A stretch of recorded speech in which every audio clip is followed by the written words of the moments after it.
Hey guys, this is my life in a nutshell. So like most people on this planet, I have a family. But the two most important people in my family are my far and my far. These two people moved to the United States from Finland in 1964. My father was only 12 years old to give them a better opportunity. They are the biggest impacts in who I am today. I'll tell you a little bit about them later.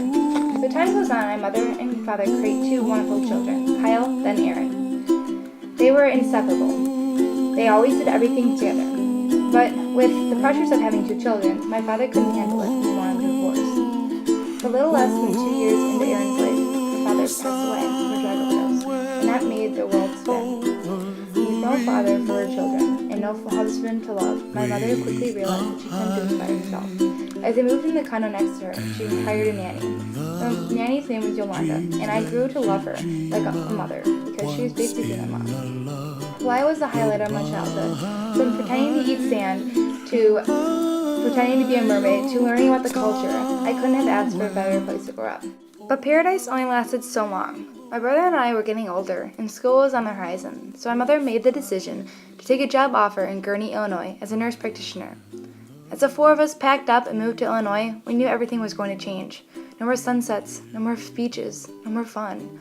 Although Illinois was definitely different from Hawaii, there were definitely some positives. I got to see my father's side of the family even more, and I also got to meet my best and amazing best friend and cousin, Jenna. Along with seeing my family and friends on my father's side, I was able to go on amazing trips to Colorado, Wyoming, and all these different places at a young age. It really helped me become one with nature, and I loved nature, and I wasn't scared of any animal or critter or insect because I loved them, and I got to know them. I was able to see my far and my far. They were there for everything. They took us to baseball games and museums. They were always there for our birthdays. They did everything they could to make us feel welcomed and whole to the family. So as my brother and I started school, we didn't really need Yolanda anymore, since we didn't really need a nanny. I really miss her, and I hope I will see her one day.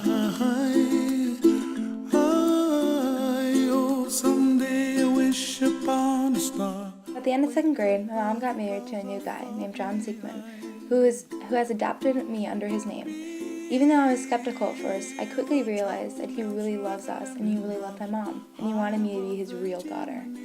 With us moving away from my best friend Keely and starting up a new school, I was really scared, and I grew to hate it.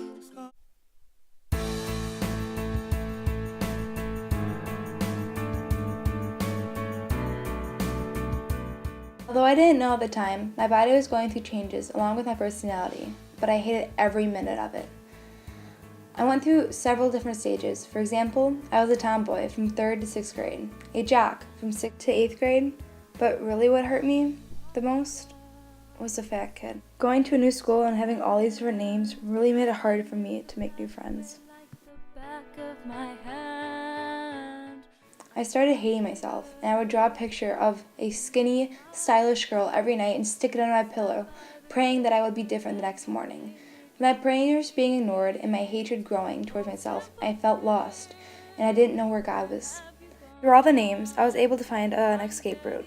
It was singing, which brought me happiness and joy. But as soon as that happiness came, it went. Soon in this winter break, I found out that my mom passed away from a brain cancer she'd been fighting.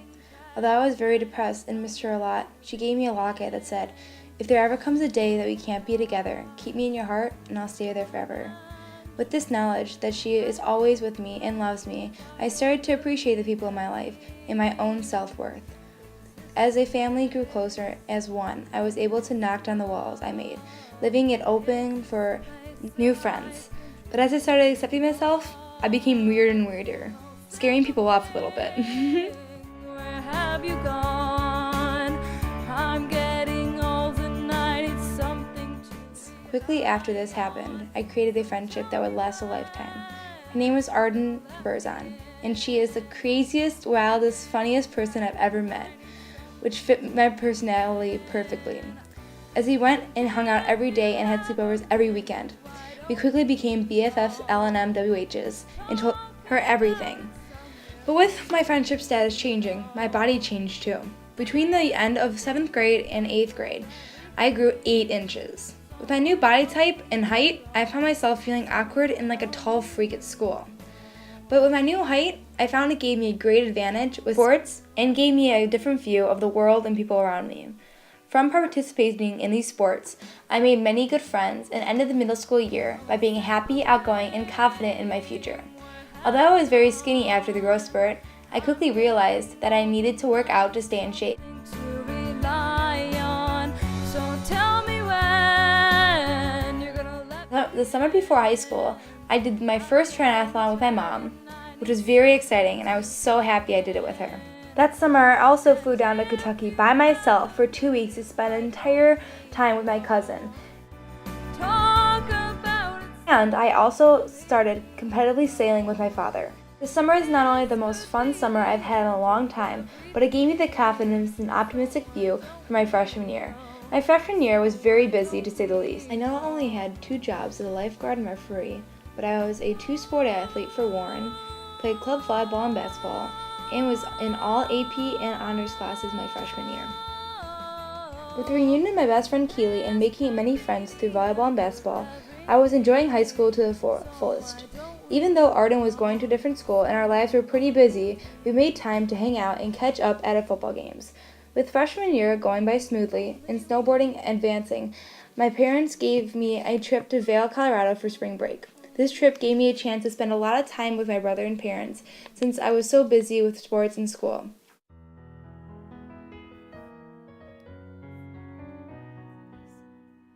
I'm nothing special. In fact, I'm a bit of a bore. When I tell a joke, you've probably heard before. But I have a talent, a wonderful. As we saw our family reconnect over this trip, we thought that it would be a good idea to invite the entire family to Hawaii over winter break. This not only gave me a chance to see my grandparents who lived out there, but it gave me a chance to see Jenna and really appreciate the people and things we have out there, such as Eelwee Needle, the freshwater lake, or the ability to go on a sailing trip with my family. Thanks for all the joy they're bringing. Who can live without it? I ask in all honesty. What would life be without a song or a dance? As freshman year coming to a close and sophomore year opening up, I decided to focus only on volleyball because I wanted to play it in college. With that, I tried out for the Nike Elite Energy Club, and I made it.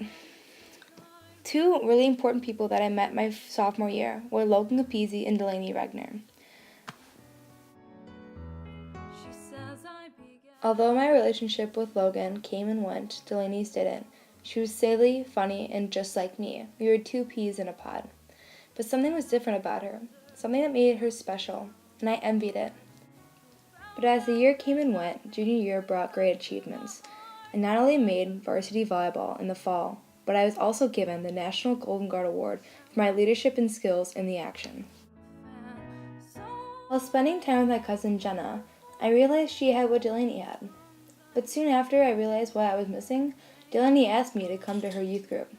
I was scared at first, wanting to fit in and see if the whole God thing was for me, but I learned quickly that it was what I needed. That fall, I went to a Fall 1 retreat with the youth group where I met the best friend of my life, Carla Stelzel, who really showed me who God was and how much He loves me. As junior year sped on, with college visits and thoughts of change, I decided that I didn't want to play a sport in college and just focus on academics. But at the end of my junior year, I went to a concert with Arden and met up with an old friend. For meeting him in the summer camp we went to in 3rd grade, Joe quickly reinstated himself in my life as of after the reunion. Through the highs and lows, he has taught me to take life as a gift and to appreciate every moment that you have with someone. With senior year coming in fast, I wanted to take new chances. Trying out for tennis and vocal velocity have changed my life. Not only did I make both of them, but I have made friends that are lifelong lasting and have blessed me with their friendship and influenced my life.